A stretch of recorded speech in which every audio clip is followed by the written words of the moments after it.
I think Hunter, I mean, aside from the fact that, like, obviously, you know, Rogue is in a similar position of Hunter when we look at it, in the sense that they can do lots of damage, but there needs to be some sort of sustain or some sort of board restabilization. Because, oh, there we go, Radiant Elemental again to start the game, and I'll do that. And we'll keep the Potion of Madness. I don't know why, especially against Priest, maybe Potion of Madness isn't necessary. Hey, Power Word Shield, there we go. A Radiant Elemental, when it gets Power Word, or Shadow Word Pained, it'll lose even more things. Excellent. So, to the point about control, I think we could be looking at... Oh, hello. Do we want to do our own? Yes, and we are going to cycle. Because a lot of times in matchups, the Priest versus Priest matchup, as it looks like we're probably doing a... You know, we're probably both playing similar decks, as this is the start of the season. There's a good chance, you know, we're both doing the exact same thing here. And then there's a question of, do we want to coin out Razakus? I'm going to say no, and I'll just pass here, because the 2 to face does nothing. When I look at so we're talking about, I'm going to jump back and forth between talking about control and then talking about what's actually happening on the stream here. That's terrifying and really not good news for us. We're going to have to do something about this right now. I'm thinking what we want to do is... wait, hold on. Let's see. We have the option of coining out Dragonfire, which is good, but then we lose our board. And we also lose the coin. We have the option of Razakus, and then coining out... Oh, not even coining. Just taking Razakus, taking a 1-cost spell. And then we would Potion of Madness this... Potion of Madness the Radiant Elemental... we could even just Potion of Madness burning 2 removal cards. I like that less. And to be honest, I think I'd rather save Razakus for at least a 5 mana card. I don't like losing the coin simply because who knows what our opponent's playing. If they're playing Lightspawn, they could be playing some silly stuff. So maybe we want to save the coin for like a Cabal Shadow Priest. Would have been great to be able to steal this, but we're 1 turn away from that, so we can't really think about that option. Obviously, we're way too far away from Free from Amber. Holy Nova is not going to do anything. I mean, it reduces the Lightspawn's health, but then it comes right back up with a heal. So I like the idea of just removing our opponent's board, as much as it does also remove our board. It removes more of our opponent's resources, so that's kind of like almost a 3-for-1, but because we lost our own minion and then also the coin, it's not really a 3-for-1. With our removal there. Like if our opponent just plays Raza right now, we're in such bad shape, but that's okay. So back to control. Tortola's whatever. Tortola's we do nothing and then steal it with Cabal. Oh, well that's better than nothing. Top decking, awesome. Top decking 5/5s are better than nothing. So the best, like one of the best control cards of all time, up until recently, until it got nerfed, was Fiery War Axe, right? War Axe was the premier. Oh, yes. Oh, thank you. Oh, that's almost BM, I think, what I just did there, but that's okay. Let me change your mind if that's BM. No, that's definitely BM. I apologize. I don't know why. I was just excited that that plan worked out. I really thought this would get buffed up with Inner Fire and all that crazy stuff as well, but maybe not. Oh, and then the Song Stealer it down. That's cool. If this attacks into the 5/5, we probably go Holy Nova, but maybe not. Oh, and then just taking it out. Interesting. And then the heal. Okay, it's less interesting now that I think about it. Crystalline Oracle, Holy Nova. Maybe it's Razakus time? Maybe it's Razakus time. Razakus is okay. Raza OP? Yeah, there's no doubt. You know what? Yeah, this deck is definitely not bad there. Deadshot. I like this deck a lot. Maybe we do just take a 5. Or we could take a 1-drop and look for some Lyra shenanigans in the coming turn. But I'll take a 5. It's very, very strong. I want to... Ooh, okay, so I want to deal 5 and summon a 5. These are basically the 2 we wanted in this matchup. And I'm not sure. I think dealing 5 is more important. Just having some nice hard removal. And summon 2 that have died. That's actually pretty good as well. So that's a pretty nice card. We will slam down this, and we'll just trade off one of the cards. We play around Mind Control tech. Not that I think that's actually a thing right now. But it's at least something to think about. Because, you know, beginning of the season, who knows? We're at these potentially, like, fun ranks right now. People do tend to be a little bit more creative, I find, at the beginning of seasons and things like that. And then also at the rank floors. Okay, Luke, I'm going to talk about the control stuff, I promise. The best control card of all time was Fiery War Axe, right? You remove 2 minions, with one card. This is making things a little... The math is becoming a little bit harder here. Oh. Luke, I may never talk about control. So the best control card of all time was Fiery War X. That being said, you know, other classic control classes have been things like Mage, where again you're able to get this massive like Blizzard Doomsayer, Frost Nova Doomsayer combo. The same thing that we just did with the what's that card called that I just played 30 seconds ago, Dragonfire Potion, where you can get multiple minions removed all with one card being used. That's also obviously a very, very powerful mechanic. So with that in mind, it's kind of tough to say like what does Hunter need, because Hunter now has a 3-mana 3/2 weapon, the same thing that Warrior has. It has, you know, it has some sort of, you know, not really AoE with explosive shot and what is a little Grievous Bite, the 2 mana and 1 mana. I'm thinking Holy Nova just to get rid of this right now. We can Potion of Madness and then draw as well. That could be a thing, although developing Medivh might be better. I'm kind of worried that this might be some sort of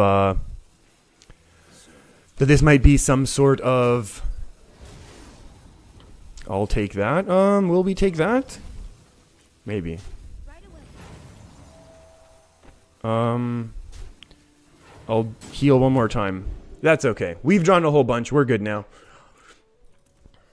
I feel like that was okay. Our opponent doesn't have a lot of cards. They could potentially still draw a lot. There's no doubt about that. But then we'll be able to punch things down and refill our board, I think, this way. And then it's also nice to do this Razakus Potion before the Doomsayer. So I think that's also a reasonable way. Not that, you know, we haven't denied our opponent all of their draw for Northshire, obviously. We weren't able to there. But that's okay. Yeah, with this buffing, who knows? I was kind of worried about the Inner Fire combo, which now it looks like, oh boy. Well, now we should have taken that deal 5 to all minions after all. Holy Smite. This goes a 5. This goes a 6. This goes 7, 8. Almost seems reasonable.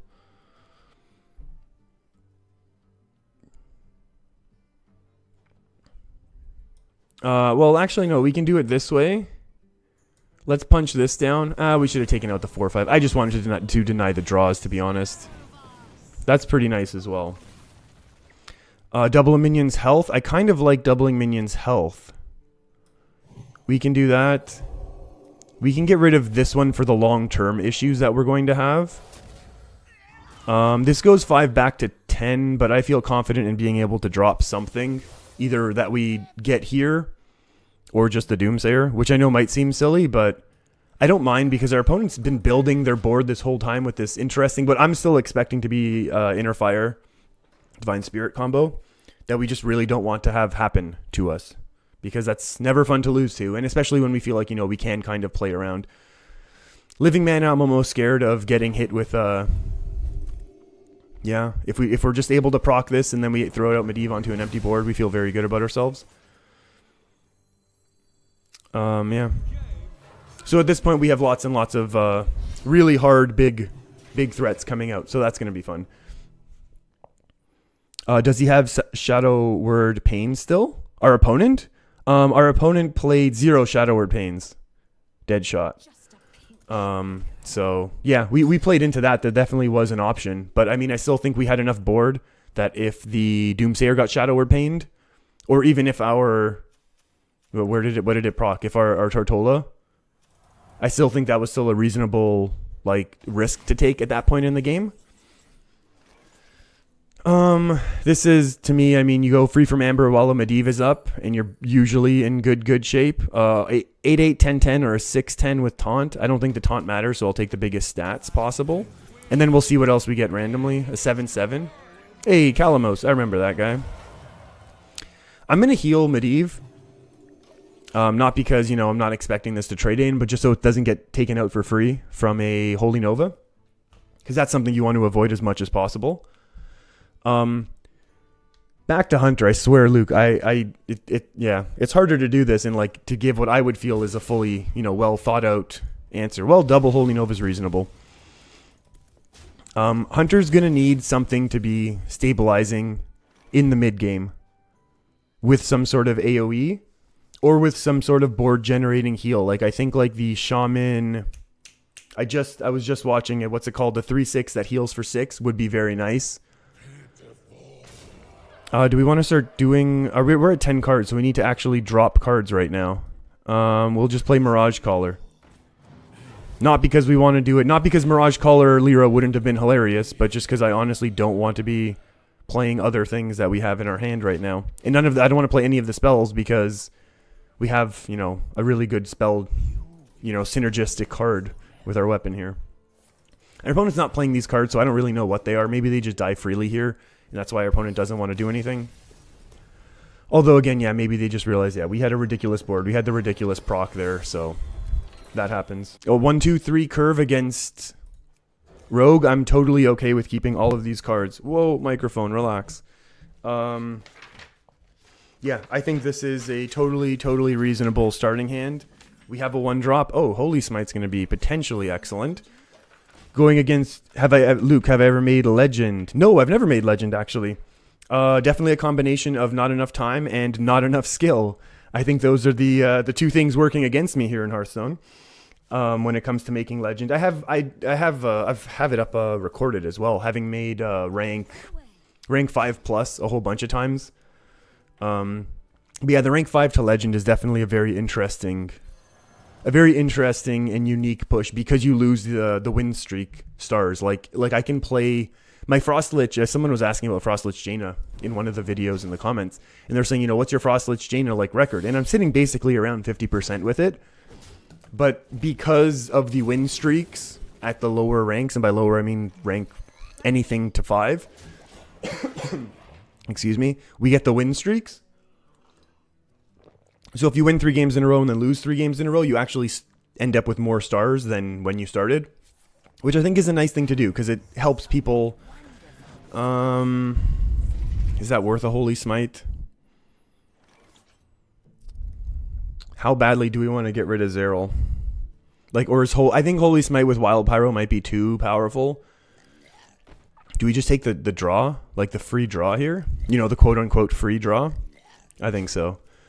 I would like to actually make a serious push for Legend, and maybe, honestly, maybe it's just me being, like, genuinely not, like, fully skilled enough to do it, but I also like the fact that I like to play slightly off-meta, and I understand this deck is not necessarily off-meta in a traditional sense, because a lot of people do play this, but this is definitely a deck list that patches in hand, that will bode well for us, let's just say.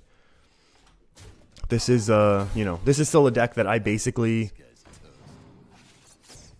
a deck list that I've built up and like modified the same way with my Frost Lich Jaina. I know there's better Frost Lich Jaina decks. I know there's better Highlander decks as well out there, but I just really, you know, I just kind of really like this one. And because of that, I'd rather play the ones that I build myself. Even though, like, you know, I understand this is not off meta really at all,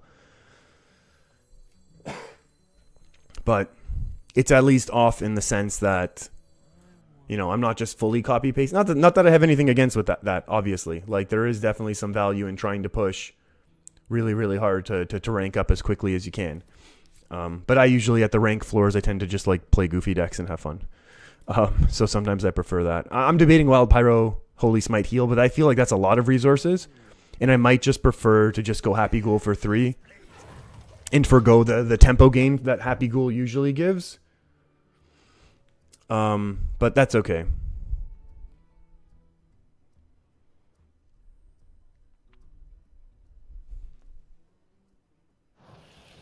Firefly, yeah, so this is definitely looking like that full-on aggro list from what we've seen. The semi, like, more popular. It's becoming more and more popular ever since the nerf. That was a very good exchange for us. Now the question is, do we want to go Priest of the Feast? And I think we do again. Our opponent wasn't able to remove a 3 health minion there.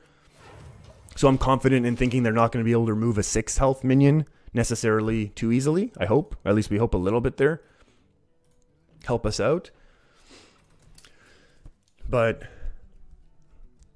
I think this deck is, you know, and I've actually seen people making that debate of what is the best Highlander deck, and I think the past season people deal 2 damage. Oh, 2 to face. Oh boy, am I just... Uh-oh. Okay. That makes more sense now. Because at first that was a little scary. How much can we clear? We can clear the board. Do I like to play with fire? Not really, Wild Pyro. Not really. We'll do this. We'll heal up. We clear the board. We heal up our Wild Pyro back to full, and we play a Crystalline Oracle. That was a pretty good turn. Now, our opponent has 2 randomly generated cards. One of them is still from Zeril, and one of them is from, what was that card called? Hallucination. So we have those 2 to worry about, and then whatever has been top decked lately. Oh boy, just a pinch of Ichor. That's not excellent for us. Maybe this card could be good, though. This, again, Crystalline Oracle is one of those cards that could very much be cut from this deck. It's kind of there just because I enjoy it more than anything else. Hey, Shadowreaper, we have the other half of the combo. It is so kind of you to join me. Okay, so our opponent already used 1 Vile Spine, so maybe they don't have a second one. And if they don't, then guess what? We're looking pretty good. Maybe they do have it. And even if they do, as long as the weapon doesn't get removed, and to be honest with you, even if it does, I think I still drop free from Amber. Friendly minion to hand, okay. And now Vile Spine. Oh, that hurts. But this is the last big hard removal from these rogue decks. The issue is they have a whole bunch of cards, which could be very, very burst-centric. So we have to kind of, I mean, we're still obviously at Ever made legend? Hope he does. Yeah, thank you. I hope that's for me. I will take the taunt now. As much as we want to take Onyxia, the daughter of Deathwing, many whelps, even side, left side. I think we have to take the taunt right now. Not that I'm actually worried at 25 health, but oh, that was perfect. Oh, that is perfect. That was excellent. Thank you. Thank you, Charged Devilsaur. If Charged Devilsaur gets to go 2 for 1 here, we're in great shape. That is not excellent for us, but that's okay. You don't always get excellent things. This likely, very, very likely only gets 1 draw, especially with looking at a 6/10. I'm tempted to not play any other big stuff, but I mean, we could do a lot of face damage, but honestly, I always have this issue of playing too many, of playing almost like 2 control. Yeah. I generally play a little bit too much control. Like, we probably could have gone a ton of face damage there, but I'm always fighting for board, which is part of my issue, I think, when I do play mage.